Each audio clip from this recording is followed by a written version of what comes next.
Hey everyone, this is Dr. William Clark here. So glad that you're joining us for the Dr. William Clark podcast. This podcast is focused on helping nonprofits simplify the fundraising processes they use so they can build six-figure programs without chasing funders. I don't know about you, but I wish I knew this information before I started working in the nonprofit world years ago. But I'm here to help you build six-figure programs, and I'm here to help you on your journey. So would you be so kind to not only listen to this podcast, would you also rate, would you also subscribe, would you also comment on this podcast wherever you're listening? And lastly, would you also be kind enough to share this podcast with a friend or a colleague who you believe can benefit from the content we're sharing?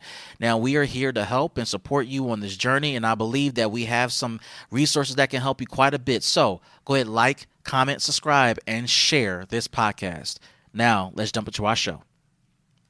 Hey everybody, this is Dr. William Clark, your host of the Dr. William Clark podcast and the host of this Clubhouse Room, Nonprofit Funding Tips. So glad to have you guys in the house and want to welcome you guys into the house.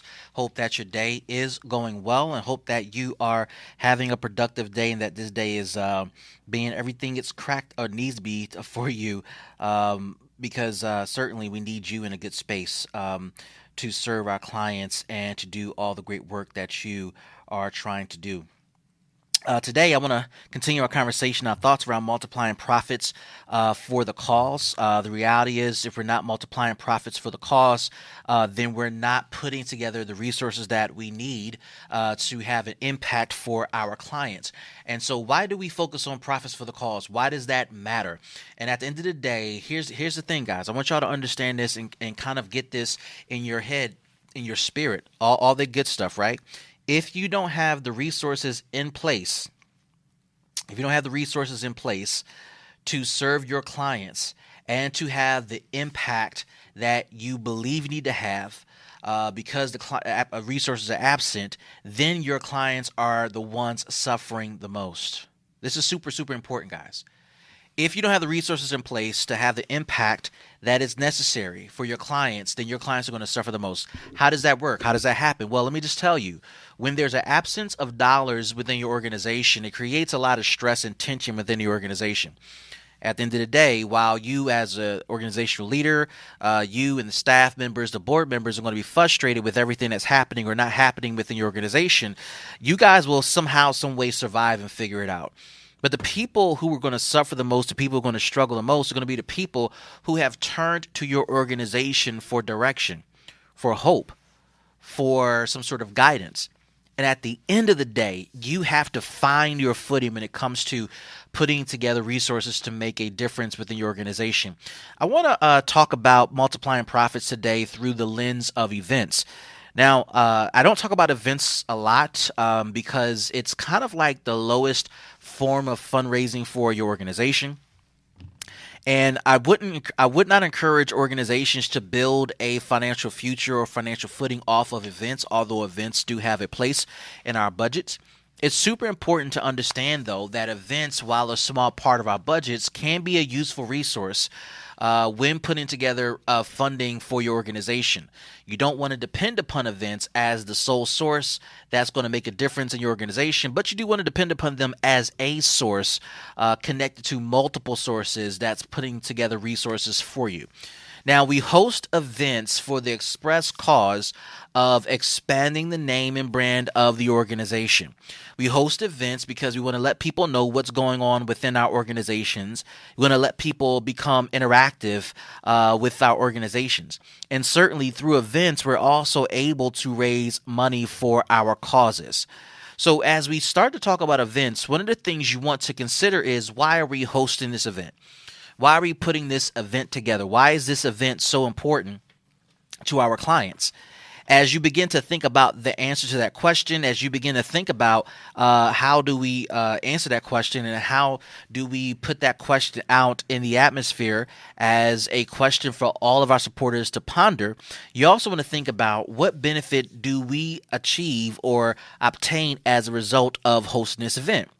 Next question is, what benefit will our customers obtain as a result of us hosting this event? To a lesser degree, another question to answer is, what does the industry benefit from? How does the industry benefit from us hosting an event? All right. So these are questions you want to think about when it comes to hosting events for your organization. So now I want to talk about how to put together a winning approach when it comes to hosting events for your organization. I'm going to offer some ideas that can be used in a hybrid environment. Hopefully, this can be helpful to you. I know that during this particular session, COVID is kind of loosening up a little bit and people are doing hybrid events.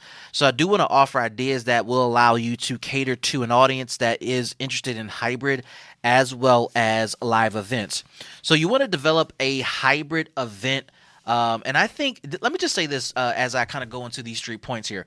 I do think that hybrid events are the wave of the future.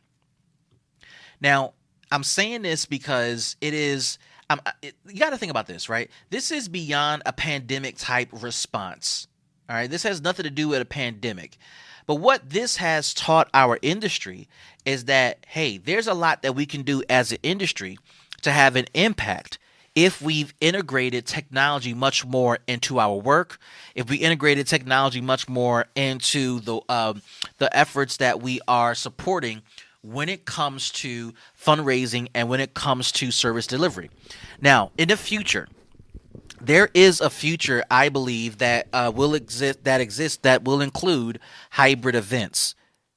And again, it has nothing to do with a pandemic, but it does have to do with the comfort level of people and where they are in their life as they consider supporting your organization. I teach a class that talks about funder behavior. Where are the funders? What are they doing? What are they into?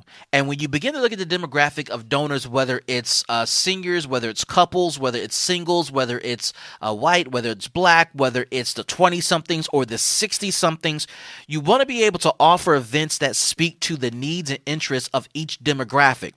And it appears that one of the things we've learned from COVID is that a hybrid event does put us in a position to serve multiple demographics without compromising the integrity of the event and the quality of the event.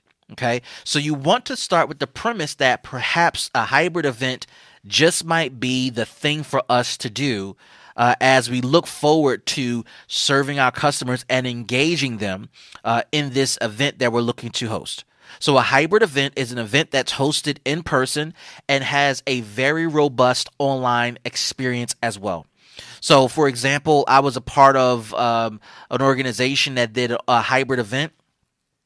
No, this is a different story. So let me just tell the story. Let me give an example of something that I didn't do, but I know will work. So think about a food tasting event that is both in person and hybrid. Let's say in your city, you know a famous chef who is always booked. His or her restaurant is always busy. It's always jumping. And they have decided to open up their services to your nonprofit to host your event.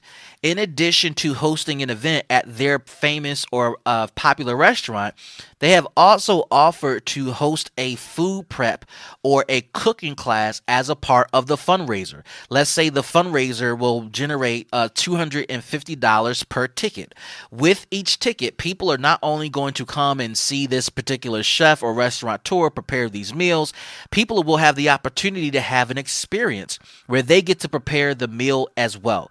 So think about what we're saying. We're not only talking about a hybrid event where it's online in person, we're also talking about events that are experiential in nature. That is also something that became very important to a lot of people during COVID. So now we have an experiential event where they pay $250 a ticket to experience this event. So what do they get? So if you show up in person, you get obviously access to the restaurant, you get all the food prep materials, you get to be in the presence of this particular restaurateur, and you get to network and mingle, okay? For the people that cannot make it to this event, they receive pre-packaged items that will be utilized in the prepping of the food. So they get the same supplies everybody else gets in person, but it gets shipped to their house and it is packaged in a way where it won't spoil, so they can actually take the items out of the freezer or the fridge and be a part of the festivities. All they got to do is log on during the time of the event, and they will be able to experience everything, and they will just put everything out in their personal kitchen. Okay, so that's what the $250 will cover. Now, you're likely going to have to take out money for renting the restaurant, paying for the time of the restaurateur, and supplies, which is why you want to charge a healthy amount to account for all expenses, and then hopefully have a nice, meaningful profit at the end of the day, at the end of the evening. Okay. In addition to the ticket sales for this hybrid experiential event, you want to also, this is the second point, you want to have other revenue options that are available at this event. So you don't only want to monetize this event from the ticket sales, you also want to monetize this event from sponsorships, experiential packages, raffles, and other things that are happening at the event. And you want to make sure you're stringing together all of these revenue sources during the event. So, for example, you definitely want to have online sponsors. You want to have sponsors who sponsor tables, who sponsor events, the entire event, sponsors who sponsor at multiple levels, sponsors who may sponsor the cost of the chef, sponsors who may sponsor the cost of renting the restaurant, sponsors who may cover the cost of materials, sponsors who may cover the cost of shipping materials to all of the online guests, etc. And this general sponsors overall. Right? You want to make sure you have experiential packages. So obviously the event itself is an experience, but will there be a VIP experience? Will there be a pre-party experience? Will there be an after-party experience? Will there be an overflow experience? And if so, you want to charge for that as well.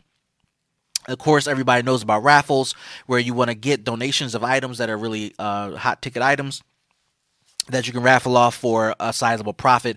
And of course, these are just ideas. You want to add as many funding options as possible to your event that makes sense for your event, that flows with the event. Okay. And then lastly, again, we're talking about events. We're talking about a hybrid experiential event. The third thing I want to share with you, and then we're going to open the floor up for conversations and discussion here, is you want to ask attendees at the end of the event, after they had a great time with this particular restaurateur, after they had a great time networking, after they had a great time spending time with your organization, hearing your story, you want to tell the story of the organization, and you want to invite every attendee online and in person to commit to a bi-weekly or monthly, quarterly, or annual contribution to your organization. That's the biggest pot of money that is left on the table by a lot of organizations. They focus on selling tickets, they focus on sponsors, they focus on raffles, but they totally forget the most lucrative revenue option that exists, and that is a captive audience who spent time coming to your event, who spent time getting dressed, who spent time telling others, I'm about to go to this event and have a great time. And they are also willing, if they had a great time and hear a compelling story, they're willing to become donors of your organization.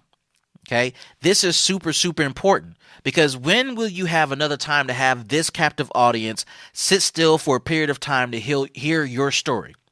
Do you even know the people that bought tickets? Likely not. If your board did their job, if your marketing department did their job, if your marketing materials did their job, hopefully you've recruited and invited people to your event that you don't know, which is great because they get to hear about your organization for the first time. The whole point is to get people to be exposed to your organization and to feel compelled to support it by way of time, resources, or a combination of the two. So you want to close each event by asking for contributions. You want to give suggested amounts at multiple levels. You want to teach people how to give as well as individual donors. And this, my friends, is a 3-step process for you to consider how to host a successful event. My hope is that as we share this was super helpful, and my hope is that you are navigating fundraising as successfully as possible. Now, if you listen to this replay, you're listening to the podcast, want to welcome you in. If you're in Clubhouse, we're live, so guys, hold on for a second. We're going to continue the conversation post this particular podcast, but for our podcast listeners, if you want to learn how to simplify your fundraising approaches, I want to invite you to join our next cohort of the Nonprofit Fundraising Masterclass. This masterclass, we're accepting applications right now. This masterclass spends time with you. We spend time with you over an 8-week period developing the 4 core strategy documents that are necessary to raise serious money. What are the core 4 docs? Your strategic plan, your fundraising plan, your master grant application, and your master budget. If you need help developing those documents, and if you need help simplifying your approach to raising money without chasing funders, then I'm going to encourage you to submit your application to the Nonprofit Fundraising Masterclass. Simply submit your application by going to nonprofitfundingstrategies.com.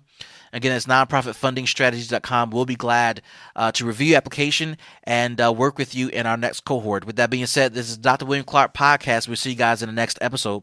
Peace, everybody. Hey everyone, this is Dr. William Clark here. I just wanted to come on really quick and say thank you for listening to another episode of the Dr. William Clark Podcast. We are here to help you simplify your processes so you can triple fundraising results to support the programs that mean so much to you.